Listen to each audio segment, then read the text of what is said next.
વડોદરાના ward number 8માં ભાજપના ઉમેદવારોનો ઝંઝાવતી પ્રચાર જોવા મળી રહ્યો છે. ગોરવા વિસ્તારમાં ભવ્ય જન સમર્થન પણ મળી રહ્યું છે.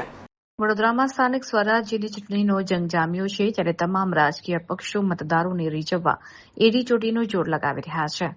વોર્ડ નંબર 8માં ભાજપના ચારેય ઉમેદવારોએ ગોરવા રોડ ઉપર આવેલા સોસાયટી વિસ્તારમાં વિશાળ સમર્થકો સાથે પ્રચંડ જનસંપર્ક કર્યો હતો, જેમાં તેમણે મતદારોનો અભૂતપૂર્વ પ્રતિસાદ સાંપડ્યો હતો.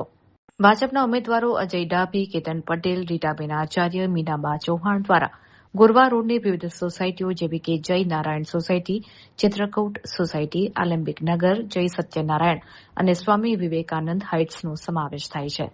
આ વિસ્તારોમાં ઉમેદવારોએ વીજળી ઝડપી ડોર ટુ ડોર લોકસંપર્ક કર્યો હતો. સ્થાનિક રહીશો દ્વારા ઉમેદવારોનું ફૂલહાર પહેરાવી પુષ્પવર્ષા કરીને ભવ્ય સ્વાગત કરવામાં આવ્યું હતું. અનેક જગ્યાએ મતદારોએ ભાજપની પેનલને જંગી મતોથી વિજય બનાવવાની ખાતરી પણ આપી હતી. જનસંપર્ક દરમિયાન ઉમેદવારોએ સ્થાનિકોના પ્રશ્નો સાંભળ્યા હતા અને વિકાસના કાર્યોને આગળ ધપાવવાનો વિશ્વાસ અપાવ્યો હતો. અજય ડાભી, કેતન પટેલે મીડિયા સાથેની વાતચીતમાં જણાવ્યું હતું કે વોર્ડ નંબર 8ની જનતાનો જે રીતે પ્રેમ મળી રહ્યો છે તે જોતા ભાજપની આખી પેનલનો ભવ્ય વિજય નિશ્ચિત છે. આ પ્રચાર પ્રસારમાં મોટી સંખ્યામાં ભાજપના કાર્યકરો, સમર્થકો જોડાયા હતા, જેને કારણે સમગ્ર ગોરવા વિસ્તાર કેસરિયા માહોલમાં રંગાયેલો જોવા મળ્યો હતો.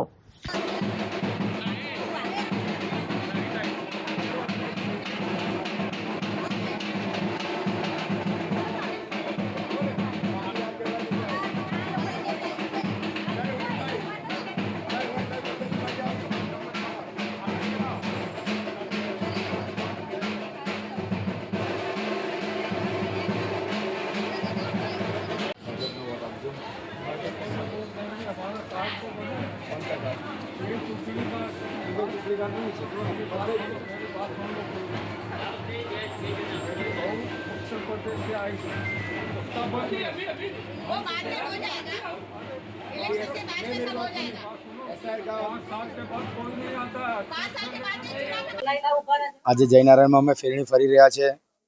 જનતા અમારી સાથે છે. વોર્ડ નંબરની 8ની ભાજપની ચારે ઉમેદવારો જંગી બહુમતીથી જીતી રહ્યા છે. જે વિરોધ પક્ષના કે અપક્ષમાં જે પણ લોકો ઊભા છે એ લોકોનો ફુગ્ગો 26 તારીખે અમારા મતદારો એટલા જોરથી મતદાન કરવાના છે કે 28મી તારીખે એ લોકોનો ફુગ્ગો ફૂટી જવાનો છે. અમે પાયાના કાર્યકર્તા છે, સમાજની વચ્ચે, જનતાની વચ્ચે રહેલા છે અને આવતા 5 વર્ષમાં પણ અમે જનતાની વચ્ચે રાખવા માટે એ લોકો અમને જંગી મતદાન કરીને અમને જીતાડવાના છે. આજે ગોરવા વિસ્તારમાં આવેલી જયનારાયણ સોસાયટી, ચિત્રકૂટ, એલંબિક નગર, સ્વામી વિવેકાનંદ હાઇટ 2-3માં અમે જનસંપર્ક ફેરી રહ્યા છીએ અમારા કાર્યકર્તા મિત્રો સાથે, અને જનતાનો ખૂબ સારો પ્રતિસાદ મળી રહ્યો છે. અને જનતાનો જ વિશ્વાસ છે, અમારો તો વિશ્વાસ છે પણ જનતાનો વિશ્વાસ છે કે ભારતીય જનતા પાર્ટીના ચારે ચાર ઉમેદવાર જંગી બહુમતીથી જીતવાના છે.